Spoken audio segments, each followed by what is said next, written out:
And welcome back to Brick Girl. My name is Brittany and today we are jumping into the Harley Quinn animated series that will be heading towards the DC streaming service. So let's go check out this first look at the animated series.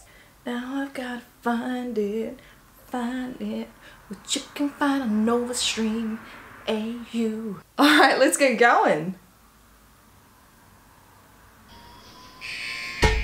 What's up, New York? I can't wait for you guys to see my new show on DC Universe. You're gonna piss yourselves, I promise. I think they're gonna hate it, Harls. They hate everything. No way! It's got comedy, action, incredibly gratuitous violence, and unlike that Deadpool cartoon, it's actually coming out. I thought we were supposed to make a show that was like super gritty and bleak and depressing. You know, like a DC thing. That is an excellent way to make television and film. But everyone in my show is gonna have fun, or I will bash their f***ing heads in! There's no fun in Arkham, Quinn. Except him. Yeah, guy's a real buzzkill.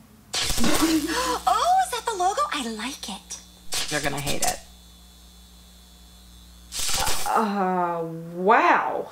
So straight off the bat, I actually got a huge Daria vibe from Poison Ivy. I don't like to smile unless I have a reason. And I really like it. They're taking Poison Ivy and they're taking Harley's character and they're really making them opposing personalities. And that will be very entertaining, but I wonder if maybe Harley is gonna be too much. And I say that because I'm not sure if you can see when the very first kind of what's up or how's it going or however she kind of tries to drag the audience in, it was too much, I felt, but everything that kind of followed was funny and kind of pointed. And I mean, hey, Deadpool can't have the corner on this market. Absolutely cannot do that, because I mean, there are so many different characters that break the fourth wall. It's a theme, it's a style of filming and story development. But I really hope they make it her own. That is the biggest thing.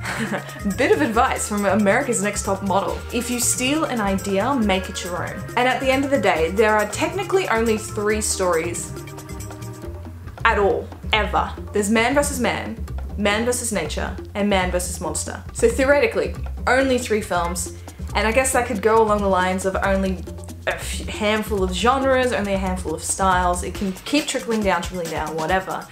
So we can't pin Harley Quinn from sounding too much like Deadpool, and I guess kind of taking the mickey out of him a little bit in this clip. I loved seeing Batman come in there, that was kind of funny. Except him, he's a buzzkill. And at the end of the day, I actually don't know the story behind this animated series, and I'm really intrigued to see if they go beyond Arkham Asylum. Because if they don't, that would still be pretty funny to almost have this fourth wall sitcom stuck in Arkham Asylum and the rotating villains who are always leaving, because Arkham is the greatest place to put criminals. And another thing that's actually really cool is the fact that she's one of the youngest characters that DC has developed. Her first appearance was in Batman the Animated Series and she just took the audience away. They just loved her. Hear, hear! And in fact, I generally like B characters more than A characters, because A characters can sometimes feel self-righteous and pushed to be something better than everyone else and amazing, whereas B-grade characters tend to have more... B-grade characters just seem to have flaws that you can relate to. I don't know, that's just my personal feeling towards stories and different ways that they are written and developed. I just don't like liking the main character, I never do. So to have a B-grade character now as the lead character in an animated series, this will be interesting to see if I like her, and I think she will be a little bit over the top. Because there's a point where an over-the-top character can become dislikable and annoying. And Harley has always been an over-the-top character, but she has worked because she wasn't always there. She wasn't always pushing. For instance, there's one episode from, I think, the animated series, Batman the Animated Series, where she's trying to be a better person. She's going shopping and she ends up with an arm of a mannequin or something. And it's funny because although she's a B-grade character, she gets this one episode and you get to know her and it's hilarious. She was also the villain of Birds of Prey, the television series, which I think was on CW and something you should totally watch. No bias. Never. Speaking of, there is some DC news that you can listen to through DC Nova Stream on Spotify. I am the podcast host for that one. So if you don't see enough of me here, you can listen to me on the DC Nova Stream podcast on Spotify, on iTunes, and through Anchor. If you watch it through iTunes, make sure you give me a rating because that will actually help build the audience and get it out there. I also wanted to say thank you so much for getting me over 900 subscribers. That is amazing. And I mean, hey, if we hit 1,000 for the end of the year, that would...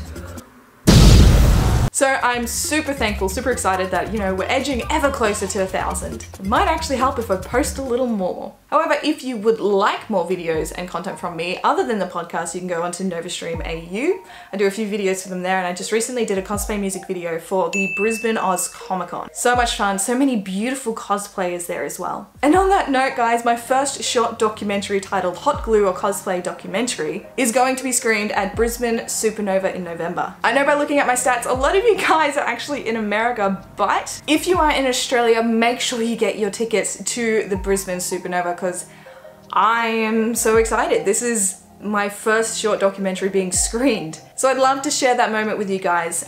If you know anyone who's in Australia, share the word. If you go back in my videos, you can actually see 3 sneak peeks of each of the interviews that I do in this 20-minute documentary. And I cannot stress enough how amazing those people are who I interviewed. They are so friendly, they are so kind, and so amazingly supportive. So if you find them on Instagram, give them a follow, give them some love because they are beautiful people. Well, that is a wrap. That is what I've been up to. That is a quick look at the sneak peek of the Harley Quinn animated series. It's something that looks very interesting and I hope it has a bit more Daria vibes because Poison Ivy, I think, will pull that off amazing. So what are your thoughts on it? Do you agree with me that Harley might end up being a little too much? And do you think that Poison Ivy's Daria vibe is something that is strangely entertaining? So make sure you put your thoughts in the comments below. But as always, my name is Brittany and you have been watching Brit Girl.